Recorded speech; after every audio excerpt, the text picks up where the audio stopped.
এখানে পরিবেশটা অত্যন্ত অত্যন্ত সুন্দর। এই সাইডে দুই সাইডে রেলিং দেওয়া হয়েছে, ও দারুণ লাগতেছে। এক কথায় অসাধারণ একটি রাস্তা, পরিষ্কার পরিচ্ছন্ন মন করা একটা রাস্তা। সো এই রাস্তাটা হচ্ছে দিরাই টু মদনপুর গাড়ি রাস্তা। আমরা মদনপুরের দিকে যাচ্ছি এখন। অসাধারণ বাগদোলা,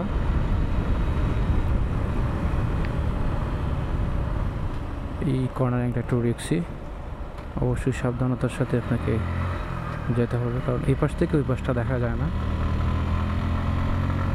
সো না দেখে আসলে ওভার স্পিডিং করাটা ঠিক হবে না।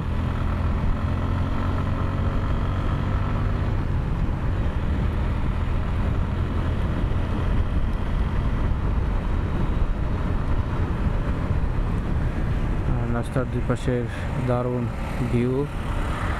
এখান থেকে সিলেটেরও 61 কিলোমিটার। আর এই পাশে হাওর, আর দুই পাশে গাছপালা সবুজ পাতা গজাইছে নতুন করে।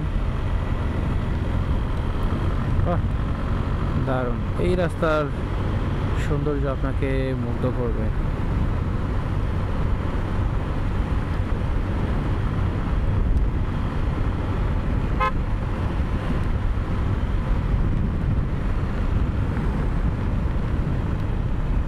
এই যে ডান পাশের গাছটা, মানে দারুণ দারুণ একটা, এখানে একটা ড্রোন শ্যুট নিতে হলে সেই তো যাক, পারবো না। আমরা প্রায় চলে আসছি নিয়ার মদনপুর। এটা সম্ভবত নারায়ণপুর কি জানো নাকি, আর এটা হচ্ছে গাগলি ঈদগাহ, সুনামগঞ্জ এখান থেকে 15 কিলোমিটার।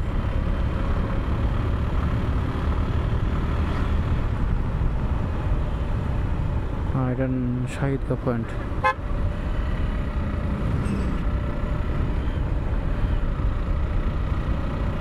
সেখানে কিছু জায়গা খুব মানে ডিয়ারিং কর্নারিংগুলো, এই দেখেন ওই পাশটা দেখা যায় না কিন্তু, সো খুবই কেয়ারফুল।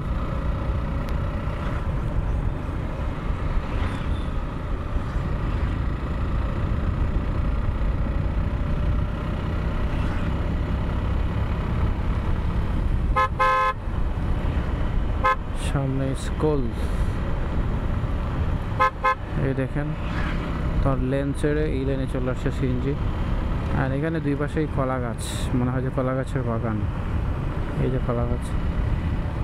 এই রাস্তাটা আসলে এই জায়গা খুব ডেঞ্জারাস, বন্যা আসলে ভেঙে যায়। বাট রাস্তাটা এক কথা অসাধারণ। আশপাশের পরিবেশ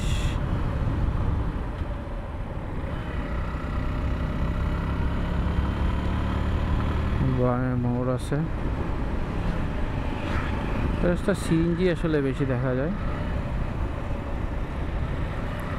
বাস তো আছে বাট মাঝে মাঝে বাস লাইনের বাস সে তার সিলিয়ন মেনটেন করে ছাড়ে, সেই অনুপাতে পাওয়া যাবে। রাস্তাটা দেখুন কি অসম্ভব সুন্দর। এইসব রাস্তা বাইক চালাইতে কার না ভালো লাগে। এখানে পরিবেশটা অত্যন্ত অত্যন্ত সুন্দর। এই সাইডে দুই সাইডে রেলিং দেওয়া হয়েছে, ও দারুণ লাগতেছে।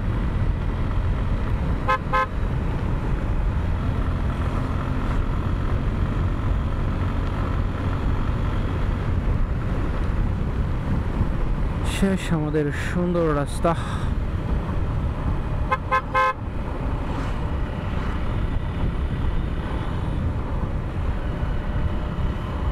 বামে চলে গেছে জামালগঞ্জের রাস্তা, এদিকে হচ্ছে জামালগঞ্জের রাস্তা। আর এখানে তো এই ব্রিজটা অবস্থা খুব খারাপ। সো আলহামদুলিল্লাহ কাজ চলতেছে, খুব শীঘ্রই নতুন ব্রিজের কাজ সম্পূর্ণ হতে চলতেছে। খুব শীঘ্রই নতুন ব্রিজের কাজ শেষ হবে, সেটাই আশাবাদী। এই যে এটা কিছুদিন পর ভেঙে যায়, আবার জ্বালা দেয়, আবার ঠিক করে।